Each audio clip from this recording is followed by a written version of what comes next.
ವ್ಯಾಸಾಯ ಭವನಾಶಾಯ ಶ್ರೀಶಾಯ ಗುಣರಾಶಯೇ ಹೃದ್ಯಾಯ ಶುದ್ಧವಿದ್ಯಾಯ ಮಧ್ವಾಯ ಚ ನಮೋ ನಮಃ.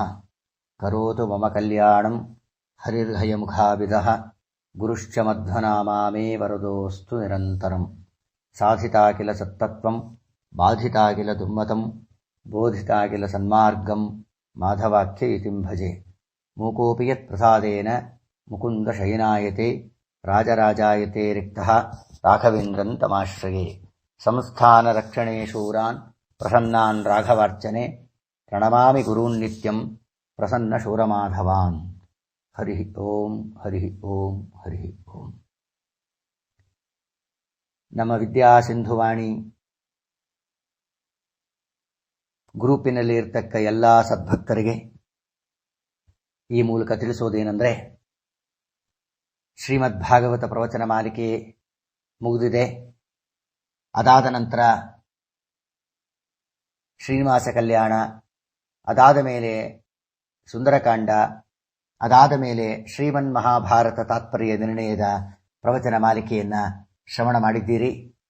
ಇದಾದ ನಂತರ ನಮ್ಮ ಗುರುಗಳ ಆಜ್ಞಾನುಸಾರವಾಗಿ ಮತ್ತು ಭಕ್ತರ ಪ್ರಾರ್ಥನೆಯ ಮೇರೆಗೆ ಶ್ರೀ ಸುಮಧ್ವ ವಿಜಯ ಗ್ರಂಥವನ್ನು ಪ್ರವಚನ ಮಾಲಿಕೆಯನ್ನು ನಡೆಸಿಕೊಡಬೇಕು ಅಂತ ನೂರಾರು ಜನ ಭಕ್ತರುಗಳು ನಮ್ಮನ್ನು ಕೇಳಿಕೊಂಡಿದ್ದರಿಂದ, ಜೊತೆಗೆ ನಮಗೂ ಆಚಾರ್ಯ ಮಧ್ವರ ಪ್ರೇರಣೆ ಆದ್ದರಿಂದ ಮತ್ತು ನಮ್ಮ ಗುರುಗಳ ಆಜ್ಞಾನುಸಾರವಾಗಿ ಶ್ರೀ ಸುಮಧ್ವ ವಿಜಯದ ಗ್ರಂಥದ ಪ್ರವಚನ ಮಾಲಿಕೆಯನ್ನು ಆರಂಭಿಸಬೇಕು ಅಂಥೇಳಿ ಪರಮಾತ್ಮನಿಂದ ಪ್ರೇರಿತರಾಗಿ ನಾವು ಸುಮಧ್ವ ವಿಜಯ ಪ್ರವಚನವನ್ನು ಪ್ರಾರಂಭ ಮಾಡೋಣ ಅಂತ ಈ ಮೂಲಕ ತಿಳಿಸ್ತಾ, ನಿರ್ವಿಘ್ನವಾಗಿ ವಿಘ್ನೇಶ್ವರನ ಸ್ಮರಣೆಯನ್ನು ಮಾಡಿ ಸುಮಧ್ವ ವಿಜಯದ ಪ್ರವಚನ ಮಾಲಿಕೆಯನ್ನು ಆರಂಭಿಸೋಣ ಅಂತ ಹೇಳುವಕ್ಕಿಂತ ಪೂರ್ವದಲ್ಲಿ ಸುಮಧ್ವ ವಿಜಯವನ್ನು ರಚನೆ ಮಾಡಿದಂಥ ನಾರಾಯಣ ಪಂಡಿತಾಚಾರ್ಯರ ಬಗ್ಗೆ ಒಂದು ಸ್ಥೂಲವಾದ ಪರಿಚಯವನ್ನು ಮಾಡಿಕೊಂಡು ಅನಂತರ ಸುಮಧ್ವ ವಿಜಯದ ಪ್ರವಚನ ಮಾಲಿಕೆಯನ್ನು ಆರಂಭಿಸೋಣ ಅಂತ ಹೇಳ್ತಾ, ಮೊದಲು ನಾರಾಯಣ ಪಂಡಿತಾಚಾರ್ಯರ ಬಗ್ಗೆ ಒಂದು ಎರಡು ಮಾತುಗಳನ್ನು ಅನುಸಂಧಾನ ಮಾಡೋಣ.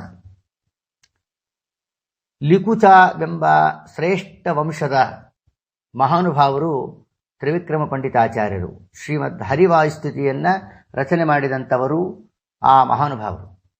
ಇವತ್ತು ಗೃಹಸ್ಥಾಶ್ರಮದಲ್ಲಿದ್ದು ತಮ್ಮ ವಿಶಿಷ್ಟವಾದ ಧರ್ಮವನ್ನು ನಡೆಸಿಕೊಂಡು ವಿಶೇಷವಾಗಿ ಪೂರ್ವದಲ್ಲೇ ಅವರು ಪರಮಾತ್ಮನ ಅನುಗ್ರಹದಿಂದ ಶ್ರೀಮದಾಚಾರ್ಯರಲ್ಲಿ ಶಿಷ್ಯತ್ವವನ್ನು ವಹಿಸಿ ಅವರಲ್ಲಿ 15 ದಿನಗಳ ಕಾಲ ಶಾಸ್ತ್ರ ಚರ್ಚೆಯನ್ನು ನಡೆಸಿ ಆ ವಾದದಲ್ಲಿ ಸೋತು ಶ್ರೀಮದಾಚಾರ್ಯರ ಆತ್ಮೀಯ ಶಿಷ್ಯರಾಗಿ ಶ್ರೀಮದಾಚಾರ್ಯರ ಅನುಗ್ರಹಕ್ಕೆ ಪಾತ್ರರಾದಂಥ ಮಹಾನುಭಾವರು ತ್ರಿವಿಕ್ರಮ ಪಂಡಿತಾಚಾರ್ಯರು. ತ್ರಿವಿಕ್ರಮ ಪಂಡಿತಾಚಾರ್ಯರಿಗೆ ಸುಮಧ್ವ ವಿಜಯವನ್ನು ಬರೆದಂಥ ನಾರಾಯಣ ಪಂಡಿತಾಚಾರ್ಯರು ಆಚಾರ್ಯ ಮಧ್ವರೊಂದಿಗೆ ನೇರವಾಗಿ 15 ದಿನಗಳ ಕಾಲ ಶಾಸ್ತ್ರ ಚರ್ಚೆಗಳನ್ನು ನಡೆಸಿ ಸೋತು ಅವರ ಶಿಷ್ಯತ್ವ ವಹಿಸಿದಂಥ ತ್ರಿವಿಕ್ರಮ ಪಂಡಿತಾಚಾರ್ಯರ 3 ಗಂಡು ಮಕ್ಕಳಲ್ಲಿ ಕೊನೆಯವರು ಎಂಬ ಮಾತನ್ನು ಹೇಳಿದ್ದಾರೆ. ತಮ್ಮ ತಂದೆಯ ಬಗ್ಗೆ ಇವರು ಸುಮಧ್ವ ವಿಜಯದಲ್ಲಿ ಸಾಕಷ್ಟು ಮಾಹಿತಿಗಳನ್ನು ಒದಗಿಸಿದ್ದಾರೆ. ತ್ರಿವಿಕ್ರಮ ಪಂಡಿತಾಚಾರ್ಯರ ಬಗ್ಗೆ ಅವರ ಮಕ್ಕಳಾದ ನಾರಾಯಣ ಪಂಡಿತಾಚಾರ್ಯರು ಸುಮಧ್ವ ವಿಜಯದಲ್ಲಿ ಸಾಕಷ್ಟು ಮಾಹಿತಿಗಳನ್ನು ಒದಗಿಸಿದ್ದಾರೆ. ಇವರ ವಂಶ ಲಿಕುಚ ವಂಶ. ಇವರ ತಂದೆ ಮಾತ್ರವಲ್ಲದೆ ಲಿಕುಚ ವಂಶದ ಮತ್ತಿಬ್ಬರು ಗೃಹಸ್ಥರೂ ಸಹ ಶ್ರೀಮದಾಚಾರ್ಯರ ಸಾಕ್ಷಾತ್ ಶಿಷ್ಯರಾಗಿದ್ದರು ಅನ್ನೋದನ್ನ ತ್ರಯೋ ಲಿಕುಚ ಶೇಖರಾಹ ಎಂಬ ಮಾತನ್ನ 15ನೇ ಸರ್ಗದಲ್ಲಿ ಆಡಿದ್ದಾರೆ ನಾರಾಯಣ ಪಂಡಿತಾಚಾರ್ಯರು. ಅವರಿಬ್ಬರ ಹೆಸರು ಕೂಡ ಶಂಕರ ಭಟ್ಟರು ಅಂಥೇಳಿ ಆಗಿತ್ತು ಅನ್ನೋದು ಒಂದು ವಿಶೇಷ ಅನ್ನೋದನ್ನು ಭಾವಪ್ರಕಾಶಿಕೆಯಲ್ಲಿಯೂ ಕೂಡ ತಿಳಿಸಿಕೊಟ್ಟಿದ್ದಾರೆ. ಅಲ್ಲದೆ ಇವರ ವಂಶದ ಮತ್ತೊಬ್ಬರು ಪೂರ್ಣಪ್ರಜ್ಞರಿಗಿಂತಲೂ ಮುಂಚಿತವಾಗಿಯೇ ಅಚ್ಯುತ ಪ್ರೇಕ್ಷಾಚಾರ್ಯರಿಂದ ಸನ್ಯಾಸ ಪಡೆದಿದ್ದರೆಂದು ಮಧ್ವ ವಿಜಯದಲ್ಲಿ ಉಲ್ಲೇಖ ಇದೆ. ಅದು 5ನೇ ಸರ್ಗದಲ್ಲಿ. ನಾರಾಯಣ ಪಂಡಿತರ ಕಾಲವನ್ನ ತದನಂತರ ಅವರು ಆಚಾರ್ಯ ಶ್ರೀ ಮಧ್ವರನ್ನ ಕಣ್ಣಾರೆ ಕಾಣುವ ಭಾಗ್ಯವನ್ನೂ ಸಹ ಹೊಂದಿದ್ದ ಸಾಧ್ಯತೆ ಕೂಡ ಇದೆ ನಮಗೆ. ಶ್ರೀ ರಾಘವೇಂದ್ರ ಸ್ವಾಮಿಗಳವರ ತತ್ವಮಂಜರಿ ಅನುಭಾಷ್ಯ ಟೀಕಾ ಕೃತಿಯಲ್ಲಿ ಇವರನ್ನ ಶ್ರೀಮದ್ ಆನಂದ ತೀರ್ಥರ ಉಪಸದರು ಅಂತ ಕೂಡ ಉಲ್ಲೇಖವನ್ನು ಮಾಡಿದ್ದಾರೆ ರಾಘವೇಂದ್ರ ಸ್ವಾಮಿಗಳು. ಇವರು ತಮ್ಮ ತಂದೆಯಿಂದಲೇ ಶಾಸ್ತ್ರಾಧ್ಯಯನ ಮಾಡಿದಾಗಿಯೂ ಇವರ ಗ್ರಂಥಗಳಿಂದನೇ ನಮಗೆ ತಿಳಿಯುತ್ತದೆ. ಸುಮಧ್ವ ವಿಜಯವನ್ನ ತಾವು ತಮ್ಮ ಗುರುಗಳ ಆದೇಶದಂತೆಯೇ ರಚನೆ ಮಾಡಿದ್ದಾರೆ ಎಂಬ ಅಂಶವೂ ಕೂಡ ನಮಗೆ ಇದರಿಂದ ತಿಳಿಸಿದ್ದಾರೆ. ಆದ್ದರಿಂದ ಇಲ್ಲಿ ಸಮಧ್ವ ವಿಜಯಂ ವ್ಯಧಾತ್ ಗುರುಗಿರ ಸದಾನಂದದ ಪ್ರಸೀದತು ತತಃಸದಾ ದಶಮತಿ ಸನಾರಾಯಣ ಎಂಬ ಮಾತು ನಮಗೆ ನಾರಾಯಣ ಪಂಡಿತಾಚಾರ್ಯರು ಇದನ್ನು ತಮ್ಮ ಗುರುಗಳ ಆದೇಶದಂತೆ ರಚಿಸಿದ್ದಾಗಿ ಭಾವಪ್ರಕಾಶಿಕೆಯ ಉಪಸಂಹಾರ ಶ್ಲೋಕದಲ್ಲೂ ಕೂಡ ರಚನೆ ಮಾಡಿದ್ದಾರೆ. ಸುಮಧ್ವ ವಿಜಯದ ಗುರುಂಸ್ತಾನ್ ತ್ರಿವಿಕ್ರಮಾರ್ಯಾನ್ ಪ್ರಣಮಾಮಿ ವರ್ಯಾನ್ ಎಂಬ ಮಾತಿನಿಂದ ತಿಳಿಯುವಂತೆ ಗುರುಗಳು ಅಂದ್ರೆ ತಂದೆ ತ್ರಿವಿಕ್ರಮ ಪಂಡಿತರು ಎಂದೇ ಅರ್ಥವನ್ನು ನಾವು ಮಾಡಿಕೊಳ್ಬೇಕು. ಹೀಗೆ ತಮ್ಮ ತಂದೆಯ ಆದೇಶದ ರಕ್ಷಾ ಕವಚದ ಹಿನ್ನೆಲೆಯಲ್ಲಿ ಅವರು ರಚಿಸಿದಂಥ ಈ ಕೃತಿ ಲೋಕಮಾನ್ಯವಾದದ್ದು ಅನ್ನೋದು ಸಹಜವೇ ಆಗಿದೆ ಅನ್ನೋದನ್ನು ನಾವು ಮರಿಬಾರದು. ಈ ಸುಮಧ್ವ ವಿಜಯವನ್ನ ರಚನೆ ಮಾಡಿದವರು ನಾರಾಯಣ ಪಂಡಿತಾಚಾರ್ಯರು ಅಂತ ಈಗ ತಾನೇ ಹೇಳಿದೆ. ಸ್ವಾರಸ್ಯ ಏನು ಅಂದರೆ, ಅಸಾಧಾರಣವಾದ ಶಾಸ್ತ್ರ ಪಾಂಡಿತ್ಯದೊಂದಿಗೆ ಅದ್ಭುತವಾದ ಕಾವ್ಯ ಪ್ರತಿಭೆಯು ಈ ವಂಶದವರ ರಚನೆಗಳಲ್ಲೆಲ್ಲ ಎದ್ದು ಕಾಣುವ ವೈಶಿಷ್ಟ್ಯವಾಗಿದೆ ಎಂಬ ಅಭಿಪ್ರಾಯವನ್ನು ಕೂಡ ನಮಗೆ ಇಲ್ಲಿ ತಿಳಿಸಿಕೊಡ್ತಾರೆ. ಸ್ವಾರಸ್ಯ ಏನು ಅಂದರೆ, ತ್ರಿವಿಕ್ರಮ ಪಂಡಿತಾಚಾರ್ಯರ ತಂಗಿ ಕಲ್ಯಾಣಿ ದೇವಿ ಎಂಬುವರು ಆಚಾರ್ಯರ ಬಗ್ಗೆ ಸ್ತೋತ್ರವೊಂದನ್ನು ರಚನೆ ಮಾಡಿದ್ದಾರೆ. ಲಿಕುಚ ವಂಶದವರು ಪೂರ್ಣಪ್ರಜ್ಞಾಚಾರ್ಯರಿಗೆ ತುಂಬಾ ನಿಕಟವರ್ತಿಗಳು ಆಗಿದ್ದರು ಎಂಬುದನ್ನು ಕೂಡ ಇವು ಸ್ಪಷ್ಟಪಡಿಸ್ತವೆ. ಅಸಾಧಾರಣವಾದ ಶಾಸ್ತ್ರ ಪಾಂಡಿತ್ಯದೊಂದಿಗೆ ಅದ್ಭುತವಾದ ಕಾವ್ಯ ಪ್ರತಿಭೆಯು ಈ ವಂಶದವರ ರಚನೆಗಳಲ್ಲೆಲ್ಲ ಎದ್ದು ಕಾಣುವ ವೈಶಿಷ್ಟ್ಯಪೂರ್ಣವಾದ ಗುಣವಾಗಿದೆ ಅನ್ನೋ ಅಂಶವನ್ನ ನಮಗೆ ತಿಳಿಸಿಕೊಟ್ಟಿದ್ದಾರೆ. ಇದರಂತೆ ನಾರಾಯಣ ಪಂಡಿತಾಚಾರ್ಯರು ರಚನೆ ಮಾಡಿದಂಥ ಕೆಲವು ಕೃತಿಗಳ ಪರಿಚಯವನ್ನ ಸ್ಥೂಲವಾಗಿ ಮಾಡಿಕೊಳ್ಳೋಣ. ಸುಮಧ್ವ ವಿಜಯ ಶ್ರೀಮದಾಚಾರ್ಯರ ಜೀವನ ಸಾಧನೆಗಳನ್ನು ವಿವರಿಸುವ ಮಹಾಕಾವ್ಯ.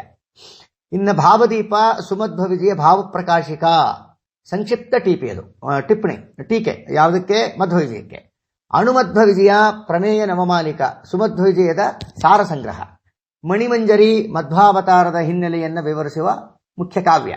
ನಯಚಂದ್ರಿಕಾ ಅನುವ್ಯಾಖ್ಯಾನ ಟೀಕಾ. ತತ್ವಮಂಜರಿ ವಿಷ್ಣು ತತ್ವ ನಿರ್ಣಯ ಟೀಕಾ. ಯಮಕ ಭಾರತ ಟೀಕಾ ಶ್ರೀಮದಾಚಾರ್ಯರ ಯಮಕ ಭಾರತ ಕೃತಿಯ ವ್ಯಾಖ್ಯಾನ. ಅಣುಭಾಷ್ಯ ಟೀಕಾ ಅಣುಭಾಷ್ಯದ ವ್ಯಾಖ್ಯಾನ. ಕೃಷ್ಣಾಮೃತ ಮಹಾರ್ಣವ ಟೀಕಾ. ಮಿಥ್ಯಾತ್ವಾನುಮಾನ ಖಂಡನ ಟೀಕಾ ಶ್ಲೋಕ ರೂಪದಲ್ಲಿ. ಸಂಗ್ರಹ ರಾಮಾಯಣ ನಿರ್ಣಯಾನುಸಾರಿಯಾಗಿ ರಾಮಾಯಣ ಕಥಾ ಸಂಗ್ರಹ. ಶುಭೋದಯ ಇದು ಒಂದು ಆಧ್ಯಾತ್ಮಿಕ ಕಾವ್ಯ. ಪಾರಿಜಾತ ಹರಣ 3 ಸರ್ಗಗಳ ಯಮಕ ಕಾವ್ಯ ಅಂತ ತಿಳಿಸಿದ್ದಾರೆ.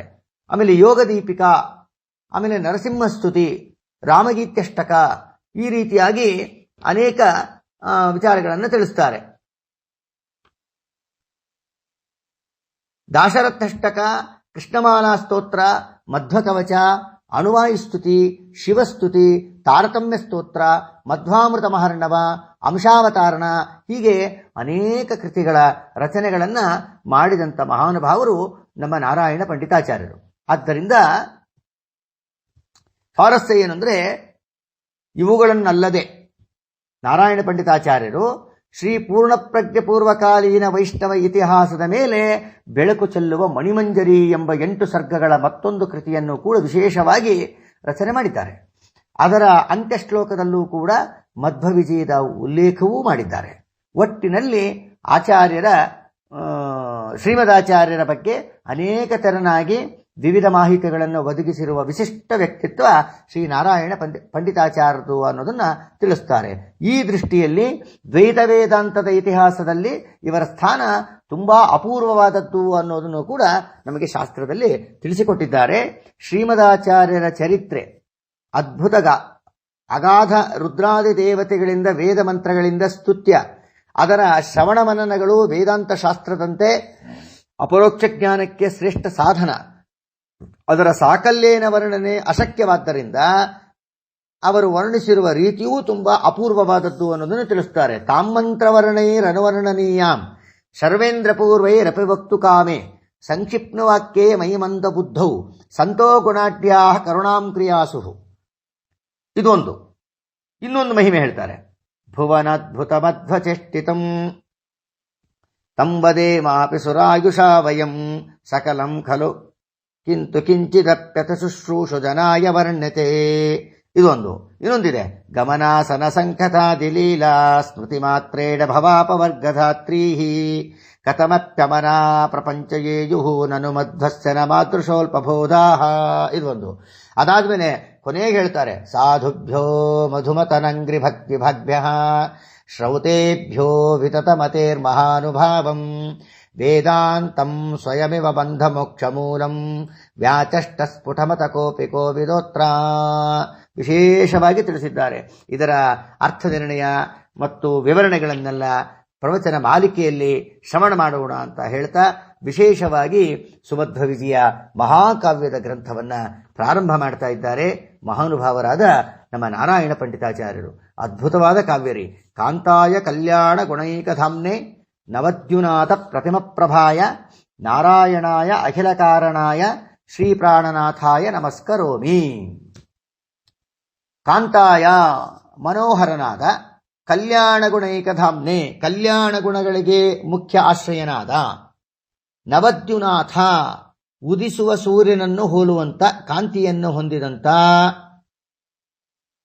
ಸಕಲಕ್ಕೂ ನಿಮಿತ್ತ ಕಾರಣನಾದ, ನಾರಾಯಣಾಯ ಅಖಿಲ ಕಾರಣಾಯ ಅಂದ್ರೆ ಸಕಲಕ್ಕೂ ನಿಮಿತ್ತ ಕಾರಣನಾದ ಮಹಾಲಕ್ಷ್ಮಿ ಮತ್ತು ಭಾರತಿ ಮತ್ತು ಮುಖ್ಯಪ್ರಾಣ ದೇವರಿಗೆ ಸ್ವಾಮಿಯಾದ ನಾರಾಯಣನಿಗೆ ನಮಸ್ಕಾರವನ್ನ ಮಾಡ್ತೇನೆ ಅಂದ್ರು. ಕಾಂತಾಯ ಕಲ್ಯಾಣ ಗುಣೈಕಧಾಮ್ನೆ ನವದ್ಯುನಾಥ ಪ್ರತಿಮ ಪ್ರಭಾಯ ನಾರಾಯಣಾಯ ಅಖಿಲ ಕಾರಣಾಯ ಶ್ರೀ ಪ್ರಾಣನಾಥಾಯ ನಮಸ್ಕರೋಮಿ.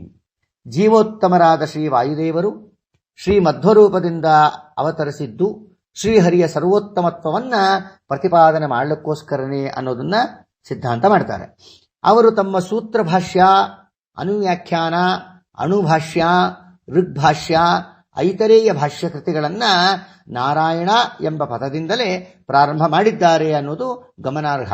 ಅಂತಹ ಶ್ರೀನಾರಾಯಣನ ವಂದನ ರೂಪವಾದ ಮಂಗಳಾಚರಣೆಯೊಂದಿಗೆ ಶ್ರೀನಾರಾಯಣ ಪಂಡಿತಾಚಾರ್ಯರು ತಮ್ಮ ಕೃತಿಯನ್ನ ಪ್ರಾರಂಭ ಮಾಡಿದ್ದಾರೆ ಅನ್ನೋದನ್ನು ತಿಳಿಸ್ತಾರೆ. ಕಾಂತಾಯ ಕಲ್ಯಾಣ ಗುಣೈಕಧಾಮ್ನೆ. ಕಲ್ಯಾಣ ಗುಣೈಕಧಾಮ್ನೆ ಅಂದ್ರೆ ಕಲ್ಯಾಣ ಗುಣಗಳು ಅಂತ ಅರ್ಥ. ಅಂದ್ರೆ ಜ್ಞಾನಾನಂದಾದಿ ಅನಂತಾನಂತ ಗುಣಗಳು ಅಂತ ಅರ್ಥ. ಇನ್ನು ಏಕಧಾಮ್ನೆ ಅಂದ್ರೆ ಮುಖ್ಯ ನೆಲೆಯಾದವನು, ಮುಖ್ಯ ಆಶ್ರಯವಾದವನು. ಅಂದ್ರೆ ಜ್ಞಾನಾನಂದಾದಿ ಅನಂತ ಸದ್ಗುಣಗಳಿಗೆ ಮುಖ್ಯ ಆಶ್ರಯನಾದ ಕಾರಣ ಕಲ್ಯಾಣ ಗುಣೈಕಧಾಮ್ನೆ ಅಂತಾರೆ. ಅಂಥ ಅನಂತಾನಂತ ಗುಣಗಳು ಶ್ರೀಹರಿಯ ಹೊರತು ರಮಾ ಬ್ರಹ್ಮಾದಿ ಯಾವ ದೇವತೆಗಳಲ್ಲೂ ಸರ್ವಥಾ ಇಲ್ಲ ಅನ್ನೋದನ್ನ ನಾವು ತಿಳಿಬೇಕು. ಅದಾದ ಮೇಲೆ ನವದ್ಯುನಾಥ ಪ್ರತಿಮ ಪ್ರಭಾಯ ಅಂತಾರೆ. ದ್ಯುನಾಥ ಅಂದ್ರೆ ಸೂರ್ಯ, ನವದ್ಯುನಾಥ ಅಂದ್ರೆ ಆಗತಾನೆ ಉದಿಸುವ ಸೂರ್ಯ ಅಂತ ಅರ್ಥ. ಉದಿಸುವ ಸೂರ್ಯನ ಕಾಂತಿ ರಕ್ತವರ್ಣದ್ದು.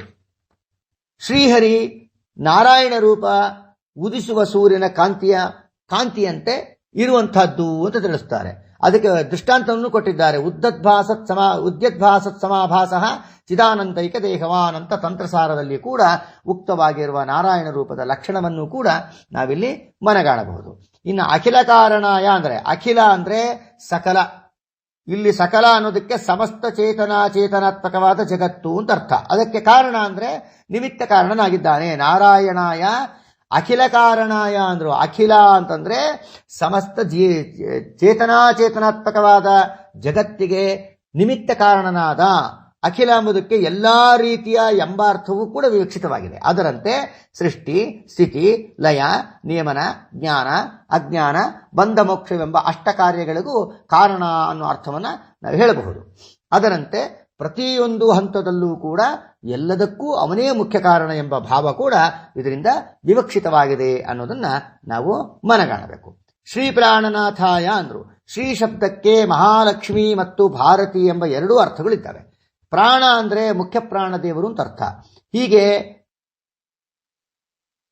ಶ್ರೀ ಪ್ರಾಣ ಅನ್ನೋ ಶಬ್ದಕ್ಕೆ ಮಹಾಲಕ್ಷ್ಮೀ ದೇವಿ, ಮುಖ್ಯ ಪ್ರಾಣ ಮತ್ತು ಭಾರತಿ ಅಂತ ಅರ್ಥಗಳನ್ನು ಹೇಳಬಹುದು. ಈ ಮೂರು ಪರಶುಕ್ಲತ್ರಯಿ ಎಂಬುದಾಗಿ ಪ್ರಸಿದ್ಧರಾಗಿದ್ದಾರೆ. ಇವರಿಗೆ ಸ್ವಾಮಿಯಾದ ಶ್ರೀಹರಿ ಶ್ರೀ ಪ್ರಾಣನಾಥ ಶಬ್ದವಾಚ್ಯನಾಗಿದ್ದಾರೆ. ಗ್ರಂಥಾರಂಭದಲ್ಲಿ ಶ್ರೀಹರಿಯೊಂದಿಗೆ ಈ ಮೂವರನ್ನೂ ಹೊಂದಿಸುವುದು ಅವಶ್ಯ ಕರ್ತವ್ಯವೆಂಬುದು ಶಾಸ್ತ್ರದ ಆದೇಶ. ಅದಕ್ಕೆ ಶಂರೂಪೇತು ರಥೇರ್ವಾಯೌ ಶ್ರೀರಿತ್ತೇವಚ ಕೀರ್ತ್ಯತೆ ತಾತ್ಪರ್ಯದಲ್ಲಿ ತಿಳಿಸಿದ್ದಾರೆ. ವಾಯು ಅಂದರೆ ವಾಯು ಲಕ್ಷ್ಮೀ ಸರಸ್ವತಿ ಚೇತಿ ಪರಶುಕ್ತ ತ್ರಯಂ ಸ್ಮೃತಂ ಎಂಬ ಮಾತನ್ನು ಕೂಡ ತಾತ್ಪರ್ಯದಲ್ಲಿ ಆಡಿದ್ದಾರೆ. ಮಹಾಲಕ್ಷ್ಮಿ ಭಾಗ್ಯಾಭಿಮಾನಿನಿಯಾಗಿದ್ದಾಳೆ, ಸರಸ್ವತೀ ದೇವಿ ವಾಕ್ಯಾಭಿಮಾನಿನಿಯಾಗಿದ್ದಾಳೆ. ಆದ್ದರಿಂದ ಅವರಿಗೆ ನಮಸ್ಕಾರ ಅತ್ಯಂತ ವಿಹಿತ ಅನ್ನೋದು ವಿಶೇಷ. ದೇವಿ ಭಾಗ್ಯಾತ್ಮಿಕಾ ನೃಣಾಂ ಸರಸ್ವತಿ ವಾಕ್ಯರೂಪ ತಸ್ಮಾನ್ ನಮ್ಯಾಹಿತೇ ಅಖಿಲಾಹ ಎಂಬ ಮಾತನ್ನು ಆಚಾರ್ಯರೇ ಆಡಿದ್ದಾರೆ.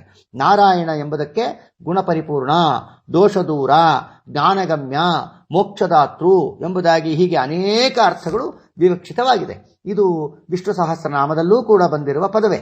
ಅದಕ್ಕೆ ಜನ್ನುರ್ನಾರಾಯಣೋ ನರಹ ಎಂಬ ಮಾತು ಇದೆ. ವಿಷ್ಣು ಸಹಸ್ರನಾಮದ ಪ್ರತಿ ಪದಕ್ಕೂ ಅತಿ ಕಡಿಮೆ ಅಂದರೆ 100 ಅರ್ಥಗಳು ಎಂಬ ವಿವರ ಮುಂದೆ ಬರುತ್ತದೆ. ಅದರಂತೆ ಅದರಲ್ಲಿನ ನಾರಾಯಣ ಶಬ್ದಕ್ಕೂ 100ಕ್ಕೂ ಮಿಗಿಲಾದ ಅರ್ಥಗಳು ಉಂಟು ಅನ್ನೋದನ್ನ ತಿಳಿಸ್ತಾರೆ. ಇದಕ್ಕೆ 108 ಅರ್ಥಗಳನ್ನು ಶ್ರೀ ವಿಜಯೇಂದ್ರ ತೀರ್ಥರು ತಮ್ಮ ನಾರಾಯಣ ಶಬ್ದಾರ್ಥ ನಿರ್ವಚನವೆಂಬ ಕೃತಿಯಲ್ಲೂ ಕೂಡ ರಚನೆ ಮಾಡಿದ್ದಾರೆ. ಇನ್ನು 72 ಅರ್ಥಗಳನ್ನ ಶ್ರೀ ಬಿದರಳ್ಳಿ ಶ್ರೀನಿವಾಸ ತೀರ್ಥರು ಕೂಡ ತಮ್ಮ ನಾರಾಯಣ ಶಬ್ದಾರ್ಥ ಎಂಬ ಕೃತಿಯಲ್ಲೂ ಕೂಡ ತಿಳಿಸಿದ್ದಾರೆ ಎಂಬ ಅರ್ಥವನ್ನ ನಾವು ಮಾಡಿಕೊಂಡೆವು. ಈ ರೀತಿಯಾಗಿ ಕ ಶಬ್ದಕ್ಕೆ ಶ್ರೀಹರಿ ವಾಯು ಅಂತರ್ಥ, ಆನಂದ ಮೊದಲಾದ ಅನೇಕ ಅರ್ಥಗಳಿದೆ. ಕಶಬ್ದಕ್ಕೆ ಕಹ ಅಂದ್ರೆ ಪರಮಾತ್ಮ ಅಂತ ಅರ್ಥ, ವಾಯುದೇವರು ಅಂತ ಅರ್ಥ, ಆನಂದ ಅಂತನೂ ಅರ್ಥ ಇದೆ. ಅದಕ್ಕೆ ಆಕಯ ಪ್ರಸವಿ ಸಂಭೂಮ ಸಖಃ ವಿಷ್ಣುವಾಚಕಾಹ ಅಂತ ಬೃಹದಾರಣ್ಯ ಭಾಷ್ಯೋದಾರ್ಥ ಶಬ್ದ ನಿರ್ಣಯ ವಚನದಲ್ಲಿ ತಿಳಿಸಿದ್ದಾರೆ.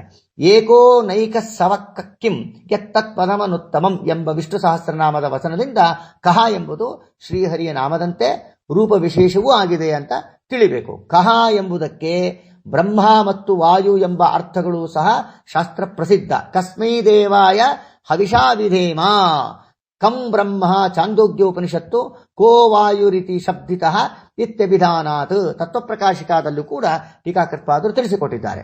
ಆದ್ದರಿಂದ ಶ್ರೀಹರಿಯ ಮಹಾತ್ಮೆ ಈ ಕೃತಿಯಲ್ಲಿ ಪ್ರಧಾನವಾಗಿ ಬಂದಿರುವುದರಿಂದ ಕಾವ್ಯದ ನಾಯಕ ವಾಯುದೇವರ ಅವತಾರರಾದ್ದರಿಂದಲೂ ಆನಂದ ಪ್ರಾಪ್ತಿಯ ಉಪಾಯವನ್ನ ತಿಳಿಸಲಿಕ್ಕೋಸ್ಕರನೇ ಮಧ್ವಾವತಾರವಾದ್ದರಿಂದಲೂ ಕವರ್ಣದಿಂದ ಕಾವ್ಯಾರಂಭವನ್ನ ಮಾಡಿದ್ದಾರೆ ಅನ್ನೋದು ಸಾರ್ಥಕವಾಗಿದೆ ಅನ್ನೋದನ್ನು ತಿಳಿಯಬೇಕು. ಅದಕ್ಕೆ ಆನಂದಾರ್ಥಕವಾದ ಕವರ್ಣದಿಂದ ಆರಂಭವಾಗಿರುವ ಈ ಕೃತಿ ಕಶಬ್ದದ ವಿವರಣೆ ರೂಪವಾಗಿ ಆನಂದಾಂಕವಾಗಿದೆ ಅನ್ನೋದು ಕೂಡ ಗಮನಾರ್ಹ ಅನ್ನೋದನ್ನು ತಿಳಿಯಬೇಕ್ರಿ. ಸ್ವಾರಸ್ಯ ಏನು ಅಂದ್ರೆ, ಈ ಸರ್ಗದಲ್ಲಿ ಕೊನೆಯ 2 ಶ್ಲೋಕಗಳ ಹೊರತು ಉಳಿದೆಲ್ಲವೂ ಉಪಜಾತಿ ವೃತ್ತಿಯಲ್ಲಿ ಇದ್ದಾವೆ.